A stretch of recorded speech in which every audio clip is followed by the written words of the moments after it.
what's the number one principle that you always kind of follow no matter what? Consistency. But being consistent is the only way to really track true progress. A lot of people look at these elite athletes like gods or like superhuman, but they're not special individuals. You know, they're just regular people that found whatever they're doing. And it goes back to consistency. Consistently showing that and doing the work. It's taken a lot of time. It didn't happen overnight. What does it take to coach the world's top athletes and still stay human? Welcome to the Ivy League podcast, where I have powerful conversations while someone's locked in for 30 to 45 minutes, supercharging their biology with an IV. This is where I handpicked interesting people, elite minds, athletes, innovators, and pioneers chasing excellence. We unpack all things recovery, human performance, and the science of thriving.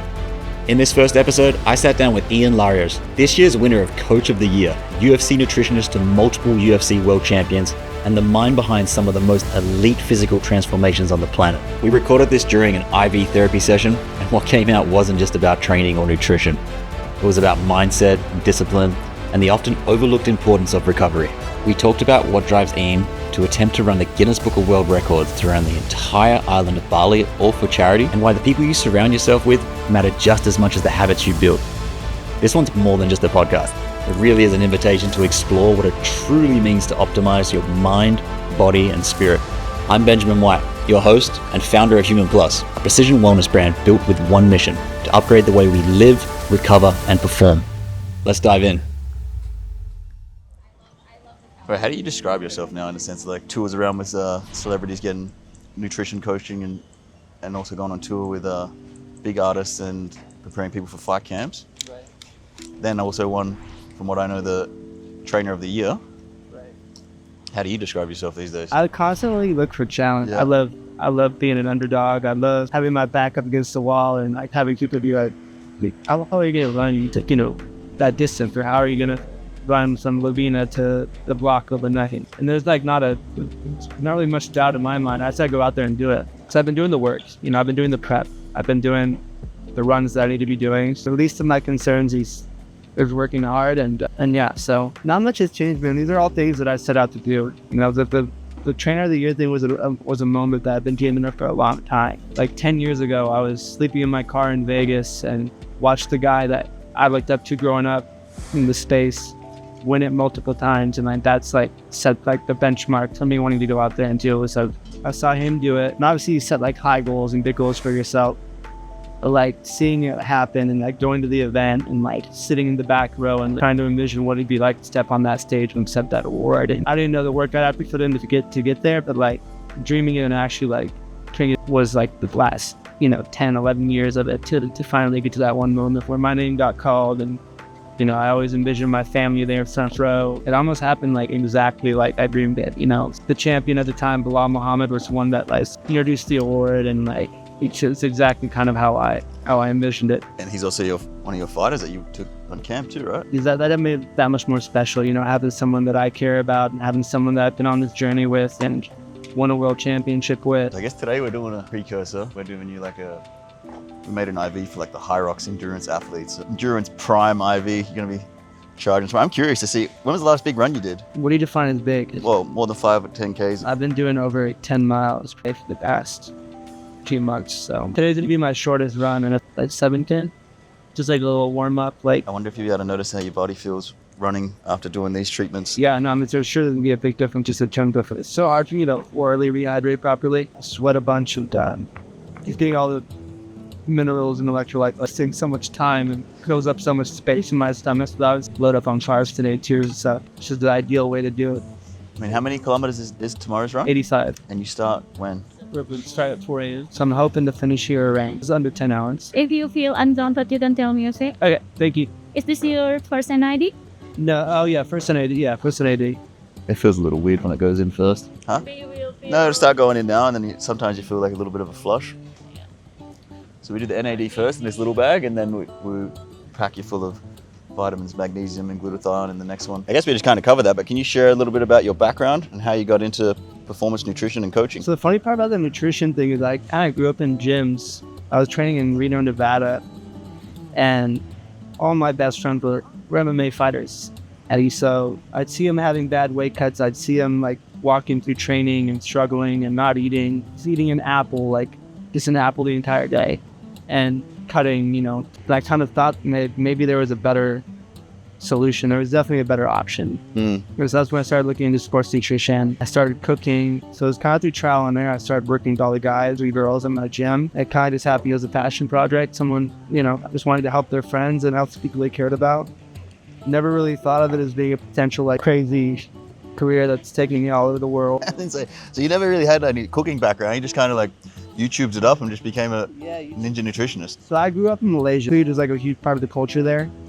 And I always loved food. I may not look like it, as being a skinny dude, but I always loved food, and it's always been like a huge passion of mine. And realized that, cooking was something that I was good at. It was probably the first and only things that I was good at. Like everything else sucked at school, that like cooking kind of came naturally. And my parents supported it, even if like the food was awful, like in the early stages of it. They needed positive reinforcement. But yeah, it's been a crazy journey. And then what's your background? Your parents were just in Malaysia for work, or? Yeah, they're international school teachers, so we moved every couple of years. So when we were in Malaysia, we'd come to Bali all the time.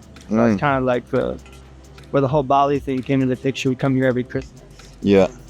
They got to drag me off. This was when like Kuta was this fucking. Yeah. They got to drag me off the beach in Kuta. I'd be boogie boarding all day, and just loved Bali, and like I could see you fitting in there with all the Aussies. Yeah. So it was tortoise shell necklace and the henna tattoos.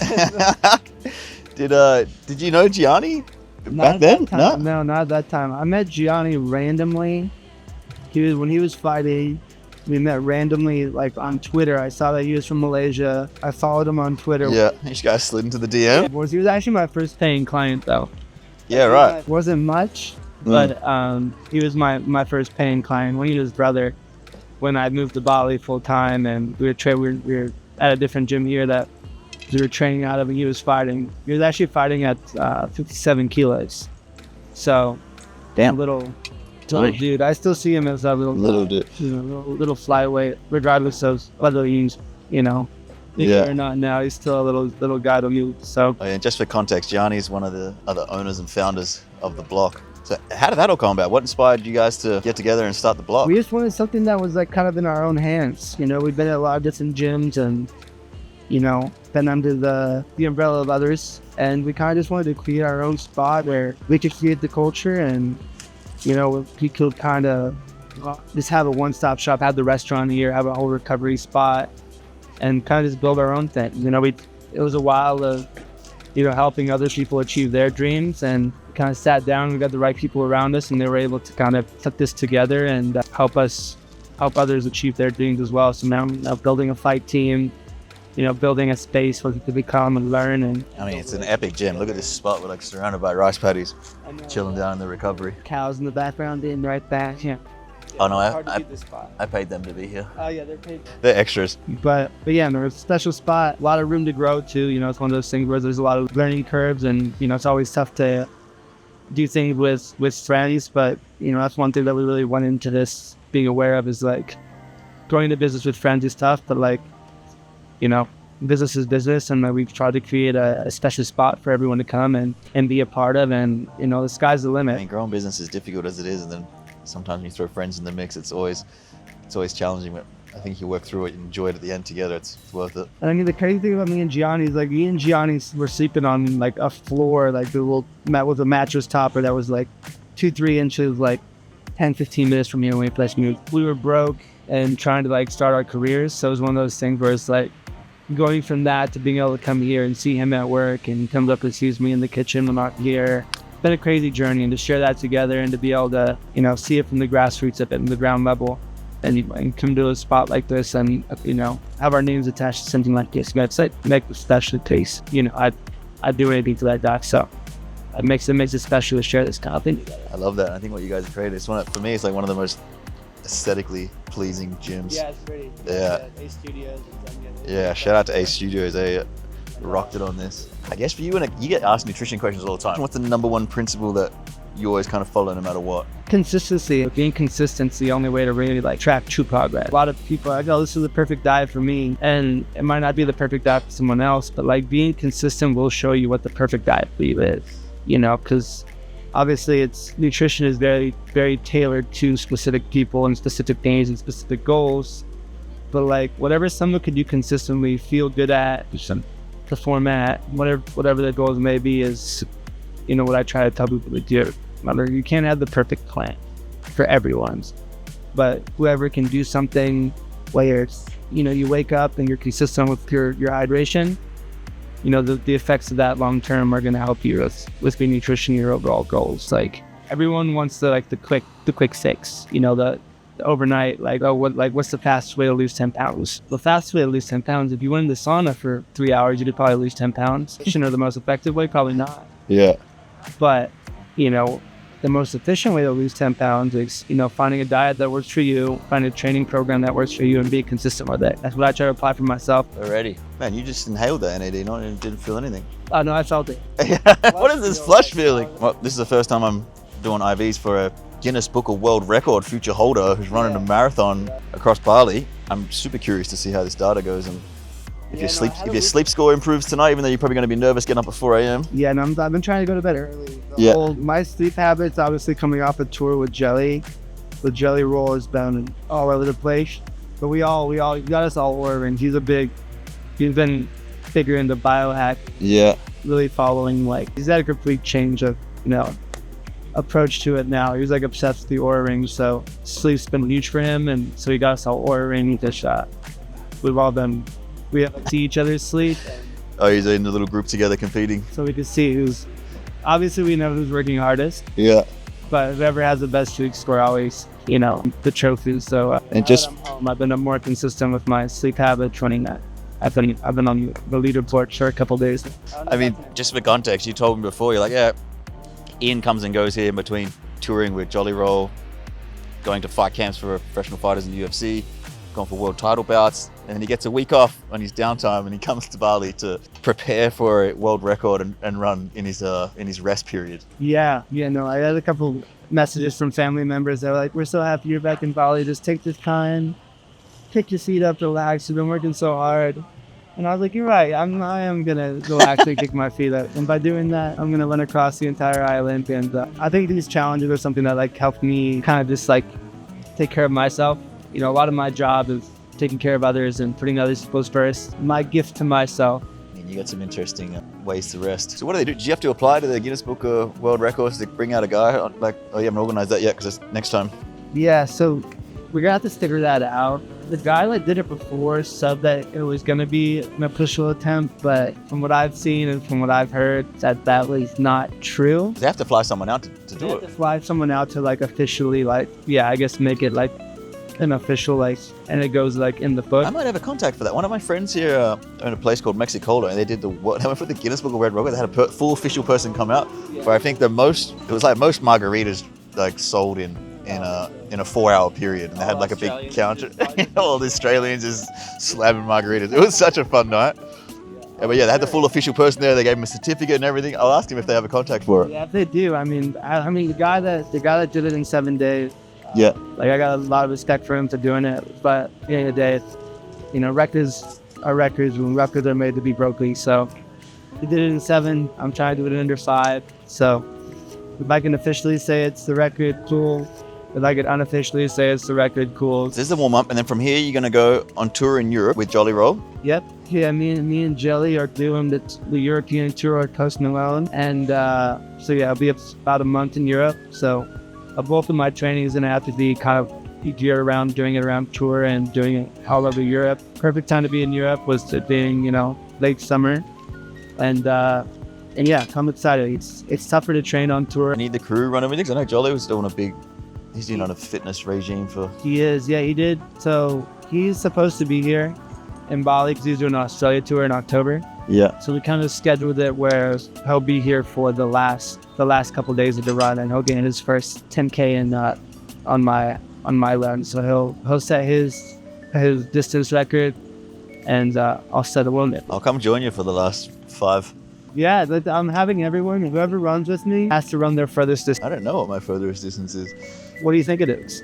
I'm gonna say 4, so I can do 5.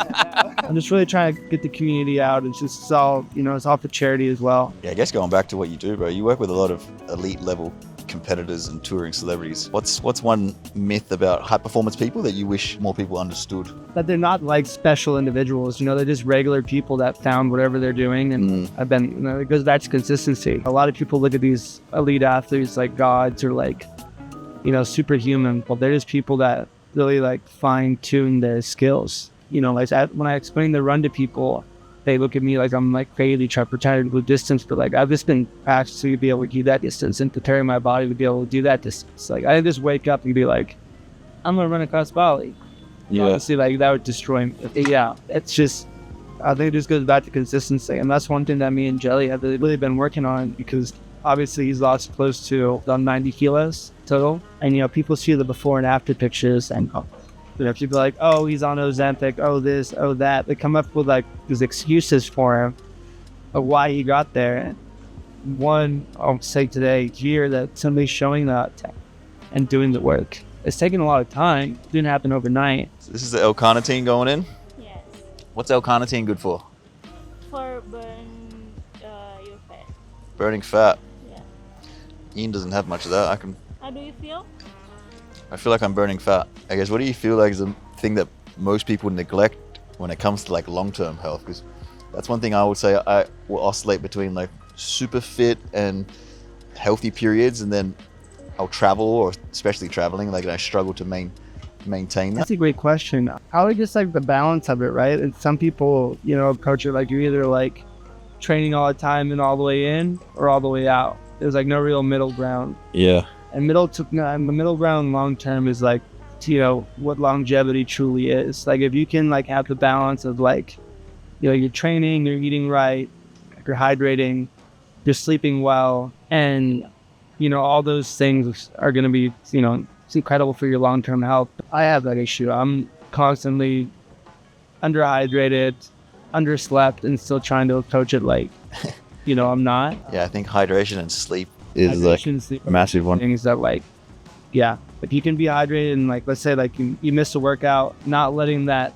dictate where your next day goes, or how your week goes. It's so easy to fall off the wagon. Would you say in the realms of consistency, it's easier to just stick to the same thing day in, day out and eat, or it's important to add like variety into your diet? It depends on what type of person you are. If you're one of those people that like likes to wake up and eat the same breakfast every day, there's nothing wrong with that. Yeah. It's whatever you can do consistently that like you enjoy doing and you like to show up, and your body enjoys, your mind enjoys, and you feel well on. Like that's the thing you should do. I have a lot of people ask the question like, what's like the best diet? The question, because it's like what works for you doesn't work for me. Yeah. Like my schedule, like my eating habits, the foods that I enjoy. If it's simple for me, sometimes I'm just eating the same thing, but I was like, oh, am I nutritionally deficit or deficient because I don't have variety? There's variety in your, like, let's say like your breakfast is, you wake up, you have like egg, some oatmeal, and whatever, black coffee. Like you're covering most of your bases. Obviously, you got your carbs. Adding a good fat would be a good option too. But you got that in your eggs, so it's a pretty balanced. Where are you at supplement wise? Supplement wise, just creatine. That's about it. I honestly feel the difference when I take creatine, and like my brain functions better. Oh yeah, for sure. And that's the word a lot of studies are showing. People think like creatine is just for like mass and for like muscle tissue, but like a lot of the studies showing now are cognitive function and brain health are huge for, it's the most studied supplement in the history of supplements.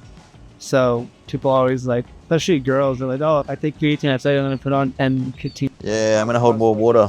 You do a little bit sometimes. And a little bit, but like not like drastic. No, I think it's like I'm nothing. going to put on muscle a little bit nice. Yeah. Just like people think like, oh, like if that was a problem, people would be scooping creatine nonstop. Not just to build muscle, please. Without doing work. I tested it out a little bit. If I take too much of it, I try to do like over 10, 15 grams at a time. It just makes me go to the toilet. Yeah, it's tough on the gut. But if you could do it in like 5 and 5 for me works perfect. 5 and 5, you're gonna be like you're gonna try to like do it in match, like you're spacing the power. But if you did 10 grams at once, like it's tough on the gut. So you've been taking colostrum as well recently. It will just get to your gut. So for you, you're just some as well. So I've been taking that, especially with all the traveling, to like my immune system got compromised. And your little supplement stacks only creatine at the moment. Creatine and colostrum, yeah. Pretty low key. And I take a couple like joint supplements. Well, you're probably going to feel a big difference from this then with all these like vitamins and minerals going in. Not that you don't get it from your balanced diet you have as well, but Yeah, no, I try, obviously, like with the travel, it makes it hard to be a little more yeah. like my micronutrients. But as far as like my macronutrients, though, like good quality, high proteins, good carbs. I'm having a carbo load right now for the run. But the crazy thing about running is like eating candy and eating stuff like that. It's like the fastest like fuel you can get. You know, high carb, simple sugars is kind of what your body wants when you're in that, you know, when you're running on, you know, 8-9 hours of just, you know, energy. When you're like working with clients and preparing for camps, like what are your metrics that you use for measuring progress, other than just the scales? I try not to really use the scale. I mean, obviously, like with the MMA guys, the scales just because they have to make weight, and obviously, like you want to be able to fuel them to be able to perform, but you have to be able to fuel them just enough to be able to still lose weight, not be sucked out, and not be loose. Have a lack of energy to still work on their skills. Because obviously, if you have 15 kilos to lose, 15 pounds to lose, a lot of the camp is going to be based around, you know, losing the weight, but like you still have to get better. So it's not about just losing weight.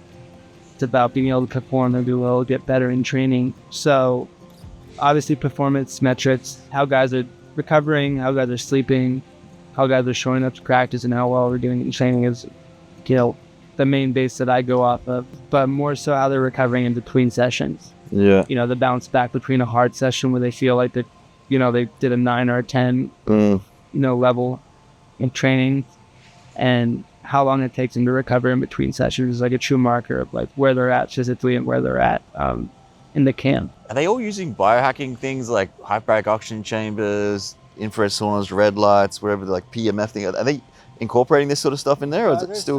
Now it's a big movement now. Yeah. The guys that have access to it obviously are the guys that are like a little bit higher on the totem pole, but the guys that do have the best recovery habits and the best, you know, biohacking habits are usually the guys that, you know, are the champion, the guys that are at the highest level of the sport, because, you know, every little thing matters. Where do you feel like you're at with it all, with the whole biohacking and longevity industry movement? Are you bought in? Are you still observing? Like, what are you observing? Definitely buying in. With a lot of my clients, I've got like access to some of the cooler and some of like the top spots. For example, like Ways to Well in Austin. Then there are a bunch of kinds of jelly, kind of the top spot.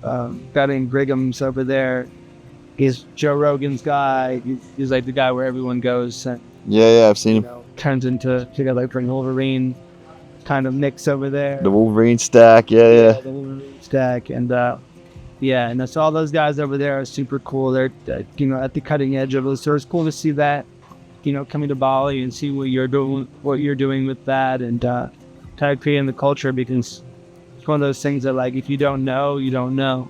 Yeah. You show up and say, oh, like this could be interesting. It sounds good on paper, but like the actual application of it, and the actual, you know, reality of it. It's interesting, right? Because like now we're at a point where you said before, like kind of only top tier competitors are having access to it, but you come to a place like Bali and there's like different little pockets of this stuff which is accessible to almost everyone. And then the whole realm of where testing and AI is going, where you can get constant check-ins on how your biological age and your biology, your physiology, everything's going on. It's I'm excited to see what happens in the next few years with all of that.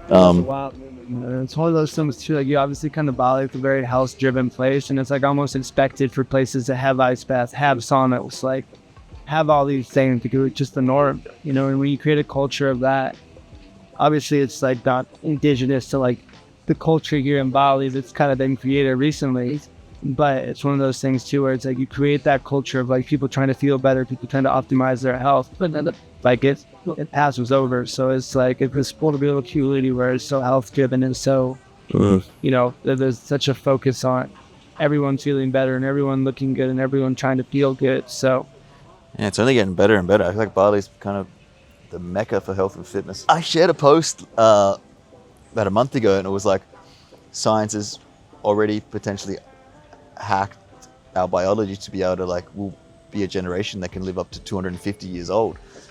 And I sat with that, and I was like, one of my friends asked me, he's like, what would you do with all that time? And I was like, man, that's a good question. Would you want it or not? A, and then the other part is like, B, if you did have it, what would you do? And I sat with everybody, I was like, Well, I've already been so many different things in this version of me in the 34 years that I've been on this planet. If I had 250, I was like, there would be so many different versions and identities. I was like, mate, maybe I dedicate 30 years to becoming an astronaut. Yeah. Just because I got time. Not everyone could have access to it, right? Like, it's one of those things where it's like the world's already populated enough that you don't need everyone living 250 years. I don't know. I think it's already getting like it's becoming more and more cost effective. Like, what was the first thing when any like sort of gene therapy or exosomes and stem cells, when they first came out with like 100, 120K per treatment, then it dropped down to like 80, 50, 60, and now you can do it for a couple of $1,000s. Yeah. Who knows? Maybe it will become accessible. I don't think it'll be accessible to everyone, but I think it'll be affordable for. And it's one of those things that you hope the government, and big pharma stays out of it. It's one of those things that like the money that they make and the money that they push into not having access to those things that aren't pills and aren't potions that like, kind of just put a Band-Aid on the issue as opposed to actually fixing the issue. There's so much money to be made off, medicating things and not fixing things.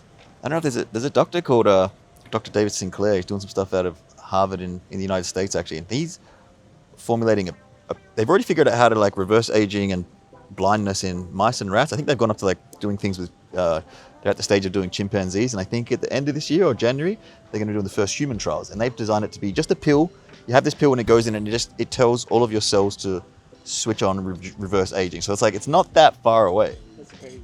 You mentioned the Wolverine stack before. Have you experimented or tried out any peptides yet for recovery or healing? Not yet. No. That's a whole nother world too. Yeah, no, I'd like get more and more into like these long distance runs and, obviously the wear and tear that has on the body.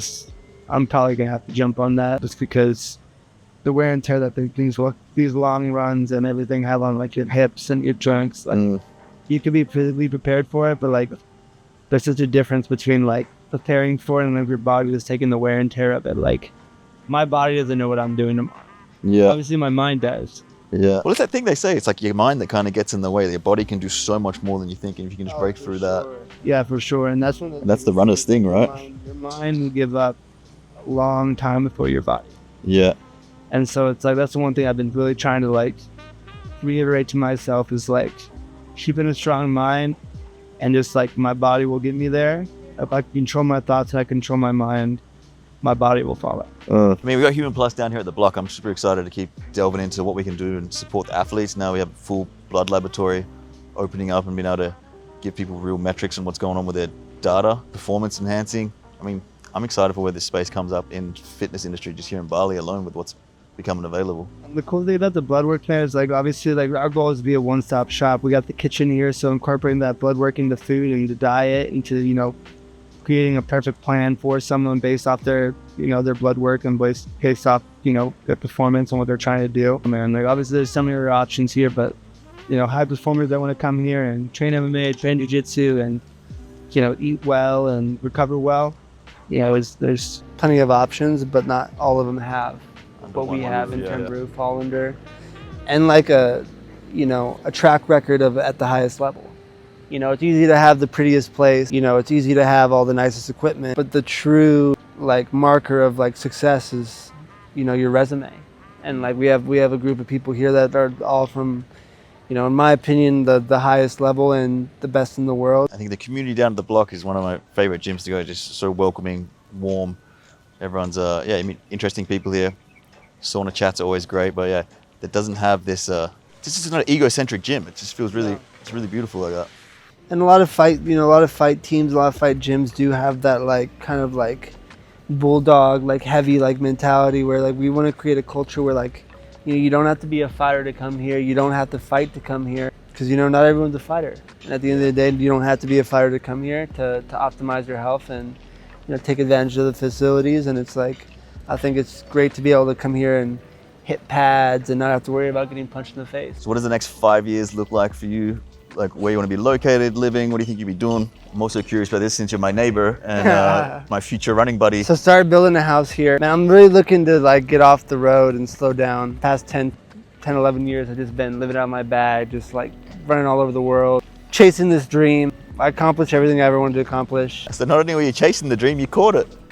Caught it. But I think it's one of those things. It's easy to like get caught up in the chase. But at the end of the day, like I do look forward to being here at my house and waking up and, you know, taking my dogs to the beach and taking my girlfriend to surf and, you know, being here and, you know, tending more to the restaurant and, you know, watching everyone, you know, my family here develop their, you know, chase their dreams and, you know, work on their stuff as well. Like this is where I'm most happy, is in Bali. So I'm looking forward to Ian and I have a property side by side to each other, or a bit of land that we're planning to build our future homes on. So I'm looking forward to it. It's actually, hopefully it all stays rice paddies around there and we can walk the dogs through that. Have you started your build yet? Yeah. You know, I started it about 2 months ago. Yeah, so they broke ground and there's some dirt dug up. We're a little ways away from, you know, making it livable, but you know, that's what this focus on, you know, on Jelly is right now. You know, we got some big goals with him to accomplish, and then, you know, probably about 1.5 2 years from now, I'll be able to put my passport away and not get on any planes. Fingers crossed. We'll get you feeling pretty good after this run. I want to see how your recovery goes after it. We'll get you another IV after it. You had the little pre one before, and I think you'll be all set. You should sleep good tonight. This is pretty sweet. haven't done this before. I had this idea to set it up as a little conversational podcast IV style. I like it. It actually kind of worked well. You got to sit down, and I've never built something from scratch. I'm in the process of doing it now, but it does feel different. Like when you have something and you're like, oh wow, it's just my own. Yeah. It's been my dream for a while, but I never thought it was going to be like an actual, just like all this. Like you could dream things, and you know, it's easy to dream things, but like the actual work you put into it, and then like it actually coming to fruition is a whole different. You have like almost this verge of like imposter syndrome where like you dreamt it and you did the work. You're like, oh, when I get there, I'll feel like this is what I deserve. This is like. But then when I got there, I was like, okay, like it felt good and like it was a nice check off the list. But then like immediately my brain was like, all right, like what's next? Like what's the next challenge? I mean, I think it's super important. So many people have this same experience where you're like so concentrated on the end goal or the thing you want to achieve, and then you get there and it's like, all right, well, that wasn't the fulfilling part. And that brings forward the deeper question, like, what is it for you that you think is going to find you fulfillment or give you that? Like, it's just like, all right, I tick the boxes now. It's like, all right, go back. It's like, oh, I have the family, I get the house. It's I think that's where the work is, in the sense of like you gotta love the process of it. And the thing that like the award was cool, but the journey to get there was so much more meaningful than the award. Like the stuff that I have for myself and the experiences that I had with my people throughout that process, like, that's the award that I can't show anyone. But the people that matter and the people that experience it with me, those people know. It's like the little trophy upstairs that says it. But like the real thing that I hold like close to my heart is like the experiences that I had to get there, you know, and that's like, that outweighs the trophy. Sometimes you got to slow down and just smell the roses, eh? Like even now, it's like, man, living in Bali, you're living the dream that I always thought I didn't even know would be this good when I thought about it. I'm like, that's why I try, like, that's why like when I say like this is a place that helps me do that. It helps me slow down. Because like if I'm not there, then we're in LA, then we're in New York, then we're in, you know, so it's like we're in this like constant like jumping on planes this city to this city, and it's like super cool. But it's so easy to let time go by and like you know not smell the roses, like you said, not realize like, man, this is a special time in my life that's getting me in a position to be able to build this house. It's getting me in a position to be able to be here and be more present and be still. So I do think that the biggest thing that I've been trying to, you know, remind myself of is that, you know, like with the run tomorrow and this big challenge that I have ahead of me, is that pressure is a privilege. Like this thing that I'm going out to do and challenge myself with, it's my choice. Like I'm not being forced to do it. It's not something that I'm being held at gunpoint to do. And the amount of pressure that I put on myself, for sure, it's like a big challenge. It's scary, like the overall distance and all that's scary, but it's like, it's my choice, and the pressure I put on myself and whether the whole world knows I'm doing it, you know, doesn't make a difference to me, because like it's my privilege to go out there and be able to suffer by choice. You know, a lot of people don't have that luxury. A lot of people don't have, you know, the ability to choose their suffering. And like if this is my suffering, like I'm winning. I'm excited for this run tomorrow, and I'm excited to feel good and just go out there and put it all on the line. And a couple hours after where we are right now, I look forward to just taking a sigh of relief that that first little chapter of it's done, and then make this official announcement. I let Jordan know that there's a new sheriff in town, and I'm excited to go out there and smash that record. Oh, bro, it's an honor to run a little bit with you, and I'm proud of what you're doing, bro. It's awesome. You're even doing some charity stuff with it as well. It's amazing. I appreciate it, brother. I appreciate it. And yeah, thank you for the IV. Trusting us. Of course, brother. Let's go. That was nice, actually. Longest conversation I've had with my neighbor.